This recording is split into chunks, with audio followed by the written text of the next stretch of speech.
Magandang hapon po mga kaibigan. This is Kaloy Conde again. Isa na namang episode ng video podcast ng Rice Report Philippines. Ito ay yung pangalawang episode natin at we're happy ngayong hapon at makakasama natin ang isang kapitapitagang economist, researcher, urban poverty expert. Si Rosby Guzman ng Ibon Foundation. Siya po ang Head of Research ng Ibon Foundation, matagal na nating kaibigan. At ang tatalakayin po natin ngayon with Rosby ay tungkol dito sa 4Ps kasi maraming ang mga napag-uusapan ngayon tungkol dito sa mga issues na mga surrounding the 4Ps. So tatalakayin natin yan.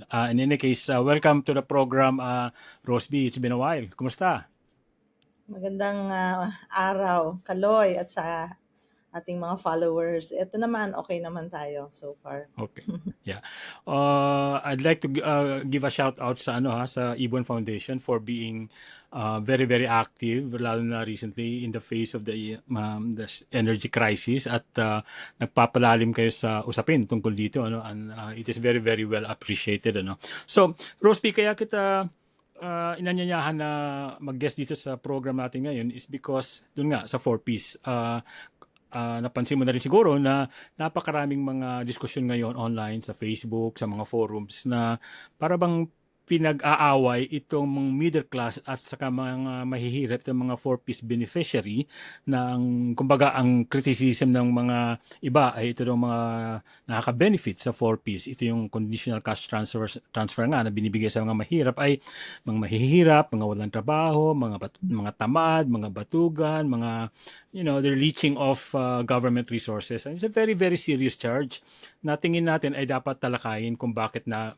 umabot sa ganito yung punto. Kasi ang intindi nga ng karamihan, ang pagtulong sa mga hirap sa pamamagitan ng 4Ps ba kaya o ayuda or whatever, a direct help ay tulong yan kahit ano pa man. So, tanungin kita, sa pagmo-monitor mo dito, ano yung mga medyo tumambad sa'yo na parang napaka-offensive na yung mga pagtitira sa mga mahihirap surrounding the 4Ps issue?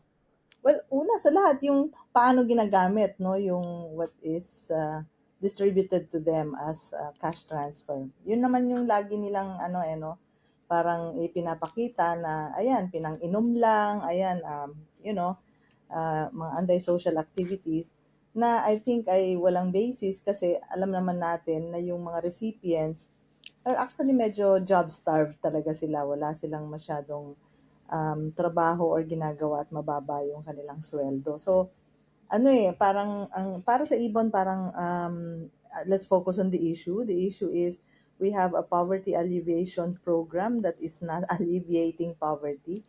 Tapos siguro yung pangalawang issue, lalo na nitong energy crisis natin, tiningnan namin who is the middle class, no? At yung middle class mismo ay nakikita natin na kasing hard up, no? No, yung poorest of the poor and even yung lower middle kung tawagin. Kaya yun yung dapat siguro mas Pag-usapan. Sige, dalawang mahahalagang issue pero unahin natin, Rosby, yung unang punto mo na itong 4Ps ay package as a poverty alleviation program. Anong assessment nyo dito? Has it actually worked to alleviate poverty or anong pagtingin niyo dito? Yes, kasi parang interestingly, pag tiningnan natin yung history niya from 2009, yung implementation niya, and then you just position it against doon sa pagbaba ng official poverty line, may correlation no? So yun yung isa naming nakita. Meron talagang pagbaba ng official poverty line na no matter how low the threshold is, kasi medyo ridiculous din yung official measure 'di ba parang 13,000 pesos monthly ay hindi ka na poor for a family of 5. Pero even then, nakita natin na as the cash transfers increase, yung budget niya, meron sumabay yung pagbaba ng poverty incidence. So, I mean, we're talking about real na pagbaba. of the official Okay. poverty incidence. So, yes, meron siyang ganung naitutulong. Tapos, when we looked at the economy, yung economy is 73% yung growth is boosted by household consumption. Hindi yan Okay. boosted by industry o agricultural development, hindi eh. Paggastos talaga ng mga sambahayan o ng mga families. So, bigyan mo yan ng cash transfer, mabuboost yung konsumo niya. Okay. It will register as an economic growth. Tapos kahit yung sa SWS, yung self-rated, mau-observe mo din since 2010, at least up to 2015, yung self-rated poverty ay bumaba rin. Tapos tumaas na lang yan noong 2022 hanggang 2026. So, may ganon na correlation. Yung sinasabi Mhm. natin, o pwede nating i-attribute yan sa mga cash transfers, hindi sa wage hike, Mhm. pwede rin natin i-attribute yan dun sa panahon na yun ay bumaba yung interest rates, mga ganon. So, So, pero meron, pero malinaw yung link ng cash transfers na yan dun sa pagbaba nga nung ng rate. At hindi lang ito tipong okay, kaya siya bumaba dahil siguro dumami ang nagkaroon ng trabaho or what? Kasi ang laging narrative na kasi natin naririnig is that matindi pa rin ang unemployment at saka underemployment sa Pilipinas. So, ang may disconnect somehow. mm. Well, of course, there's yung remittances, yung usapin ng remittances. Pero meron kasing nagda-diverge yung graph pag tiningnan mo na yung pandemic, 'di ba, bumaba Mhm. yung remittances, pero tuloy pa rin yung cash, yung 4Ps. Makikita mo pa rin na yung poverty ay nag-ease out doon sa even during the pandemic. Pero kasi official estimates, Mhm. official figures, kaya medyo hindi siya reliable in the sense na 3 years behind yung official figures. Pero even yung self-rated na ito ay every, ano ba si SWS, every month, Mhm. ay ayon, kumbaga, in tango doon sa pagbaba rin ng self-rated poverty. Let's unpack that a little bit, Rosby. Kasi sabi mo nga is these are government official statistics, yung mga pagbaba na yan, ano. At alam ko na kayo sa Ibon ay iba yung pagtanaw ninyo dito. For instance, yung the whole idea, the whole debate surrounding minimum wage and living wage. Kayo talagang living wage yung ina-advocate ninyo. And of course, may kinalaman din ito doon. So yung discrepancy ng pananaw obviously hindi lang ito usapin ng pananaw, but kung ano yung kumbaga kung ano yung basket of goods Naging na meron measure. ka, oo, yung ganon. So, ano ba rin, mag-apply din ba dito yan? Um, kasi hindi. Kasi sabi ko nga sa'yo kanina, yung official poverty measure ay 13,000 a month, no? For a family of 5. Yung current family living wage sa computation ng Ibon should be around 38,000, Oh, wow, 35 to yeah. 38,000 um, nationwide kinuha na namin yung average, a month for a family of 5. So, ibig sabihin, if we use that measure, makikita talaga natin na yung 4Ps na dinidistribute sa 4 million families lang, hindi talaga siya sapat kasi there are about, I think, 21.4 million families na falling below that family living wage. Parang gano'n, Okay. gano'n Mhm. more or less kasi iba yung paghahati-hati sa Family Income and Expenditure Survey. So ang Yeah. sinasabi natin, yung ang weird nung inequality natin kasi kinain talaga ng inequality yung so-called middle class, that they are part of the broad poor. So yan yung sinasabi ko, Okay. 21.4 million, which is 84% of the population. Masasabi natin silang vulnerable. Sila yung poorest, low income, tsaka lower middle. So maybe the term Oh. middle will tell you, okay, this is the start, no, of the middle class. All of them So, are needing, no, mm, cash transfers. yeah. So, may pinanggagalingan itong, kumbaga, yung sinasabi ng marami na yung ano nga hindi naman pinag-aaway pero yung ini-issue nga 'di ba na ang buti pa itong mga ayuda mga 4Ps nakaka-benefit ang mga mahirap kaming mga middle class at the expense of the middle class parang ganun. So may yung hugot na ito may pinanggagalingan ito Well, among the middle class. una kasi, kawawa yung tinatawag nating middle class. There are about 5.2 million families, no? Na masasabi mo earning between 64,000 and 128,000 a month. Mhm.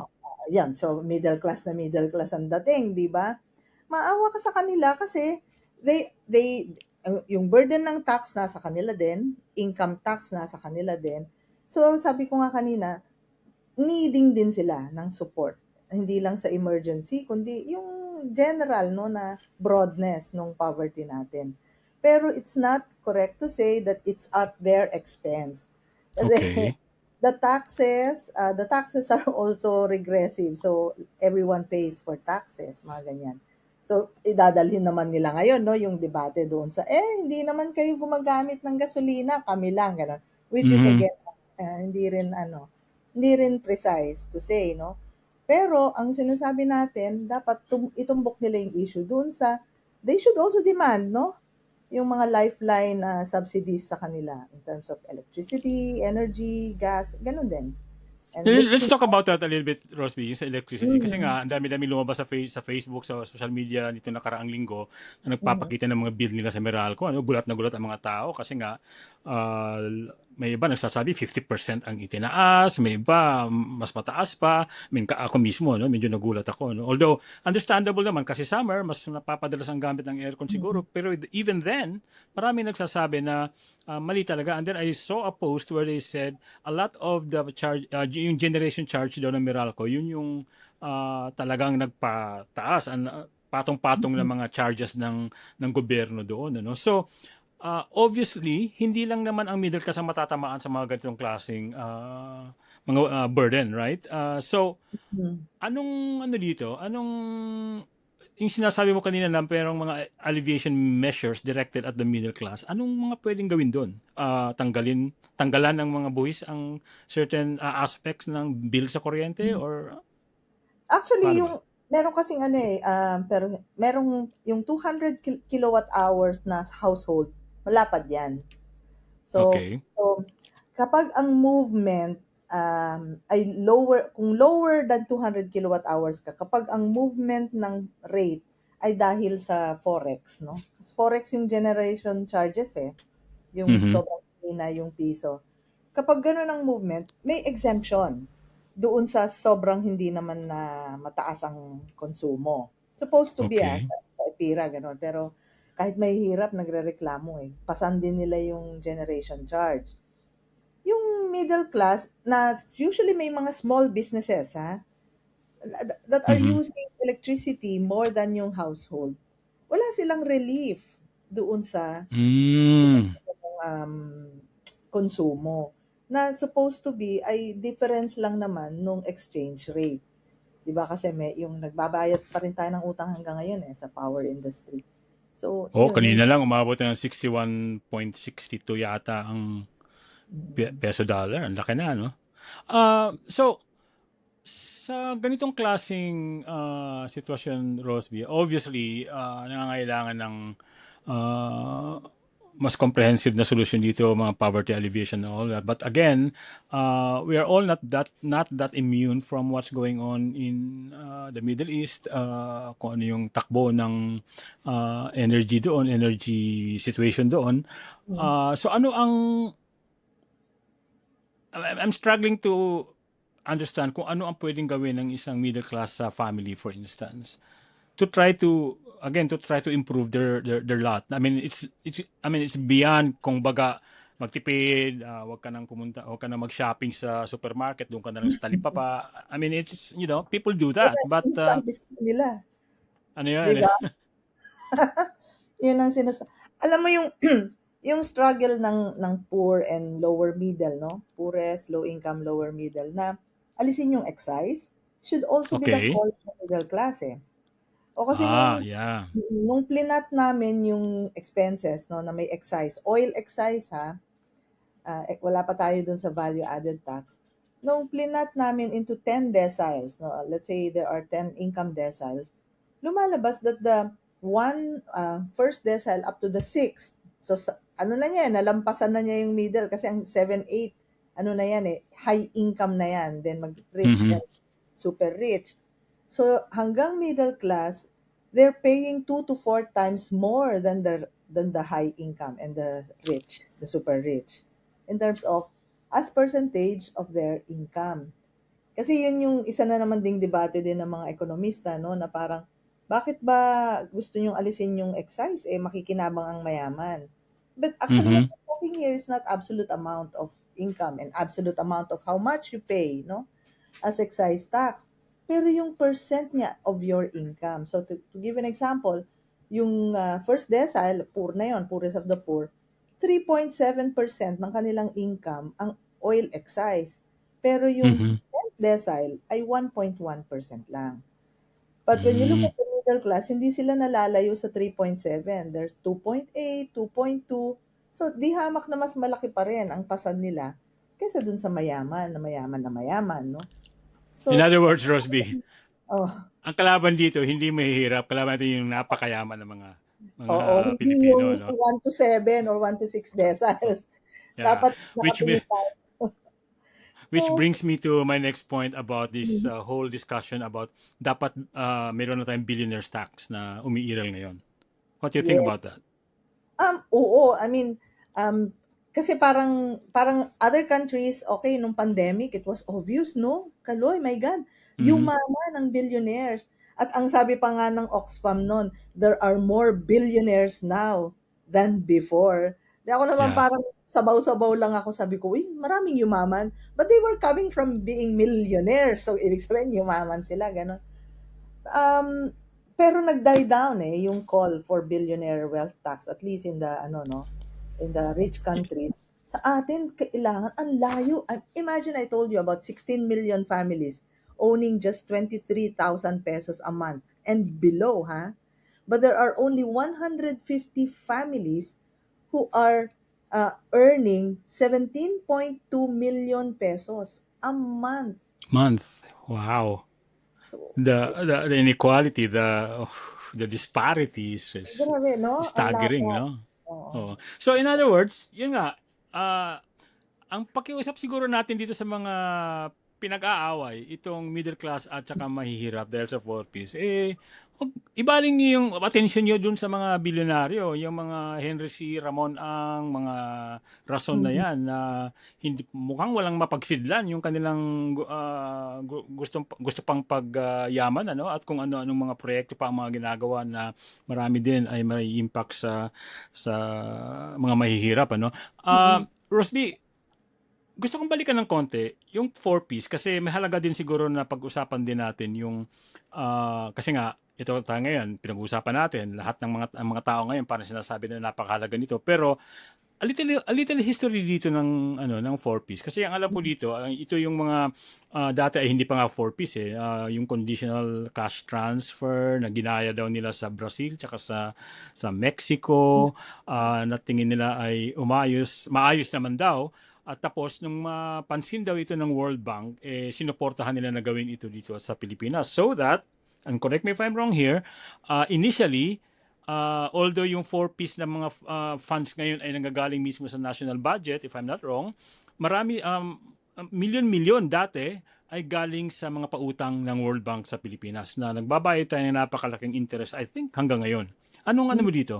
Ang tuso talaga ng World Bank, ano? Well, in 2009, they were lending us. So, dun kasi yung umpisa ng 2009, I think ano lang yan, 5 billion ang budget for 250,000 beneficiaries. So, talagang ang liit. At sabi natin, ay, nag-experiment pa lang sa atin how it will go. Pero lumobo na yan, no? At ngayon, I think 113 billion pesos ang budget ng 4-piece at 4 million ang 4.4 ang beneficiaries. So ganun yung itsura niya. Noon pa man, ang World Bank kasi parang nag-ease out siya doon sa what do you call this, controversy. Naalala mo yung poverty alleviation program niya na sobrang sobrang na ano rin, yung poverty, ano nga yung may tawag sa kanya noon no? At that time na nilalako rin niya yung good governance. So around Mhm. that time, hindi na namin na-monitor if up to now 4-piece is a loan, no? Pero sa paglaki niya na 113 billion, what we have monitored is that hindi lumaki ang number of beneficiaries, bagkus ay sobrang naging highly pork barrel spending kind of transfer. Ah. Yung parang kaya nga maraming nagrereklamo na ay ba't ganun?